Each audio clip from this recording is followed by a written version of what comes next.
Good evening and a very warm welcome to your news package with Television Tonga for tonight. Making headlines, contradiction between Tonga's laws pertaining to actions to be taken towards any form of broadcasting outlet which disseminates program which may defame or speak negatively against a religion or faith. Charges laid against a suspended senior police acquitted due to no witnesses in court, and 6 Tongan artists departed from Motu International Airport this afternoon for a one-week culture exchange in New Zealand. These and more stories later on in this bulletin, together with the latest from around the region, sports and the latest weather. I'm Fatai Whengaa with the details. The Constitution of Tonga allows individuals to speak freely to the media as it is their right.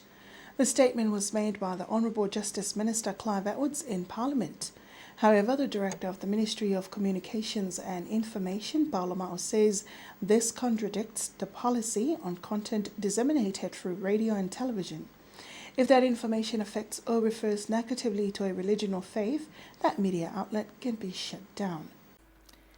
There seems to be contradictions between Tonga's laws pertaining to actions to be taken towards any form of broadcasting outlet which disseminates programs which may defame or speak negatively against a religion or faith.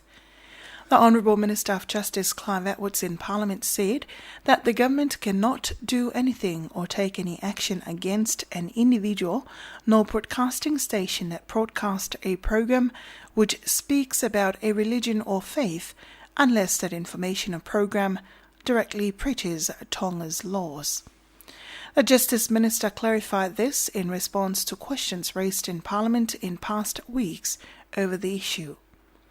Mr. Atwood says the Constitution states that all individuals have the right to speak freely or have the right to freedom of expression under the protection of the Constitution of Tonga.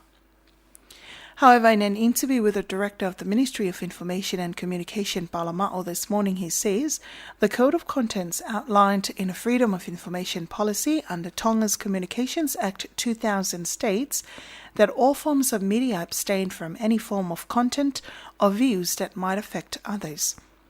This issue was raised previously in Parliament by Tongatapu People's Representative No. 9, Falisi Tupou. He said the matter was brought to his attention by people from his constituency who are concerned over some of the religious programs broadcast by the DPN television station. In a previous interview of Television Tonganese with the manager of the DPN Broadcasting Network, Pastor Barry Taukolo, he claims that all his programs are based on a Bible, which is the truth and is not intended to affect anyone's beliefs. Meanwhile, Mr. Mao says this is not the first concern received over the DPN's program, but it is possible for them to shut down any forms of medium that does not abide by the law, if necessary. Vaingatone has commenced duty in his new post as Secretary General for the Ministry of Foreign Affairs and Trade. He replaces Mahauliuli Tuponiwa, who is the Ambassador of Tonga to the United Nations. Mr. Tone took up the post October 7th after he was appointed the Lord Privy Seal on January 2011. According to the Ministry of Information and Communications, he was previously the Secretary for Foreign Affairs. He was also a former Major from the Tonga Defence Services and the Principal Officer at the Ministry of Foreign Affairs, and later became the Deputy Secretary before taking up his current post. Mr. Tone will be responsible for Tonga's bilateral relation with foreign countries and its trade relations. Meanwhile, Viliami Malolo has been appointed as the Lord Privy Seal, who overlooks the task and meeting by Privy Council. From court, a suspended senior police officer, Lolesio Hausia's case was acquitted in a magistrate court this morning at Fasimuafi. This is because 3 witnesses for the prosecutor did not turn up in court to give evidence. The witnesses are Viliami Fatafehi, Eliesa Kiteke-Aho, and Noah Wakalahi. Last week, the same court issued an arrest warrant for the trio, but they still did not want to appear in court as witnesses. Magistrate Similoni Tuakalau dropped the charges against Hausia of assault and disturbance from an incident which occurred August 23rd this year. Hausia has since been suspended since August due to some allegations made against him. He's been suspended with no pay. Previously, the Police Commissioner Grant Tofi told Radio and Television Tonga News that he will wait for the result of the case before making a decision. He was not available this morning to make a comment on today's ruling when contact was made by Radio and Television Tonga. It is understood that there is a separate allegation made against Hausia, which is still in the process of investigation. This one regards to money. Sena Etika was the legal counsel for Hausia, while John Puloka appeared for the prosecutor. The Viola Hospital's laboratory will be able to give out test results more quickly with the installation of a new chemist machine called the Copus 311. The principal medical scientist at Viola Hospital, Latu Sokai, says that the new machine will improve the current status of services of the laboratory to the public. Anasi Falikano was there and filed this report. The principal medical scientist at Viola Hospital, Latu Sokai, says patients no longer have to wait for a long period of time before getting their test results.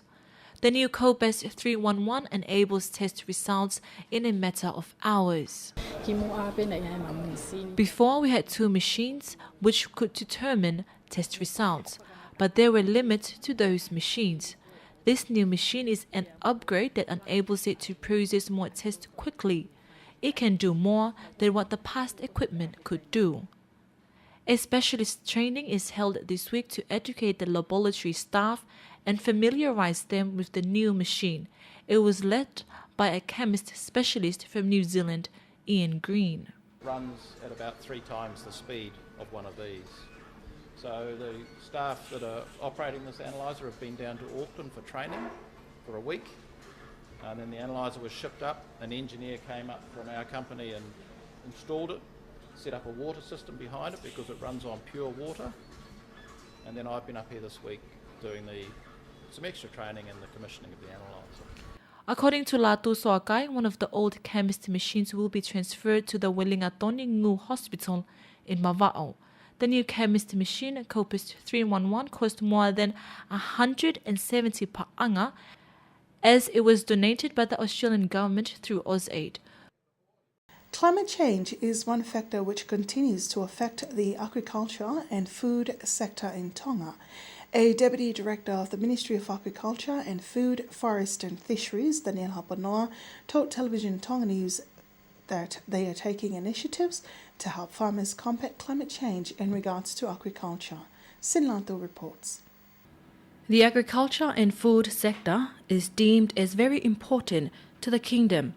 However, the sector is facing serious challenges coping with the effects of climate change.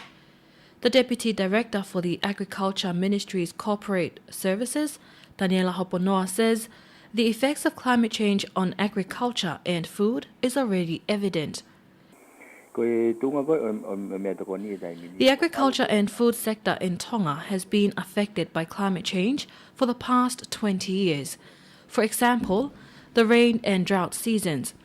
Long ago, the farmers planted their crops according to the seasons during rain or sunshine, but now, with the climate change or change in the weather, the seasons are changing, and so has the agriculture sector, and this has made an impact on the food sector.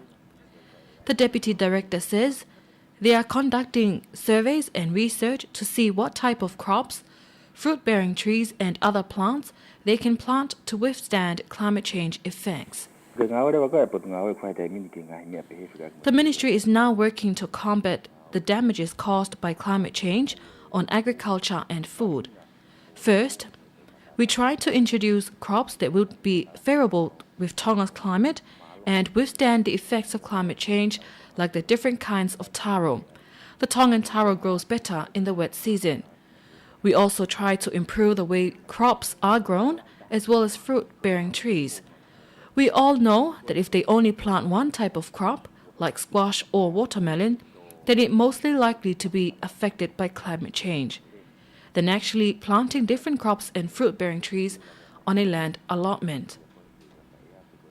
He adds they are also keeping a record of different types of farming that can help farmers withstand the impacts of the changing climate. Mr. Haponoa continues to ensure a good working relationship between the ministry and national, regional and international related stakeholders to make sure Tonga's agriculture and food sector faces minimal damage from climate change. For Television Tonga News, I'm Sini Latu. 6 Tongan artists departed for Moto International Airport this afternoon for a one-week cultural exchange program at the Auckland Museum in New Zealand.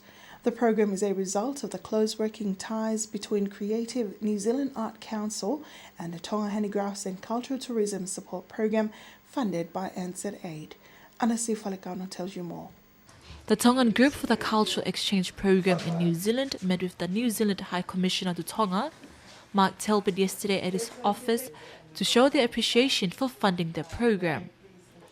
Speaking to Television Tonga News, the leader of the group, Lady Tunakai Manufiela Gepa, says such programs are important as it highlights the importance of maintaining our tradition and culture. It's important to maintain our culture and tradition and to preserve our traditional plants which our handicrafts are made from so they don't become extinct. Personally, I believe it's important to recognize Tongans who travel or live overseas as they still want to maintain their Tongan identity. What identifies our Tongan identity is our culture, tradition and handicrafts. The group coordinator, Mona Lisa Finianga-Nofo, is pleased that Tonga can be part of such a regional program.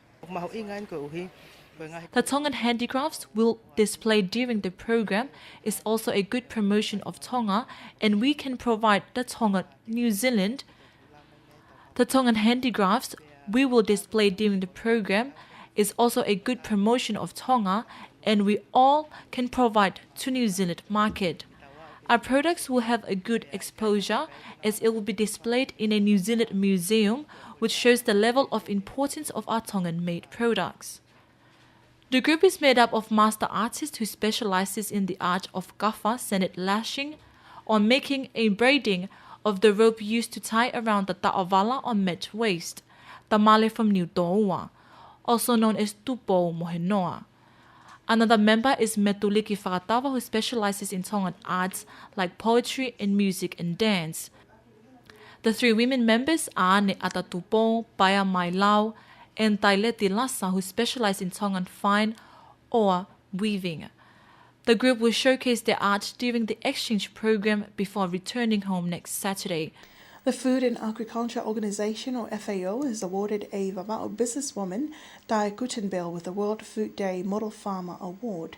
The award was presented by Her Royal Highness Princess Mahajakri Zirindon of Thailand on Wednesday this week, October 16th in Bangkok, Thailand. Mrs. Kutenbell received the award for her achievement as an agricultural entrepreneur and leader of women's handicraft groups. In a previous interview with Mrs. Kutenbell before departing for Bangkok, she told Radio and Television Tonga News that she was surprised to be selected from Tonga for the award. She attributes the success of her work to the support of her family in planting vanilla for export, kava, and organizing a group to produce and sell handicrafts. The award was presented during the annual award ceremony to observe World Food Day. A statement from the FAO states that Mrs. Kutenbell and 3 other farmers from Bhutan, the Philippines and Thailand received the award on October 16th. It is crucial for the Tonga police women to be effective leaders not just at work but wherever they go.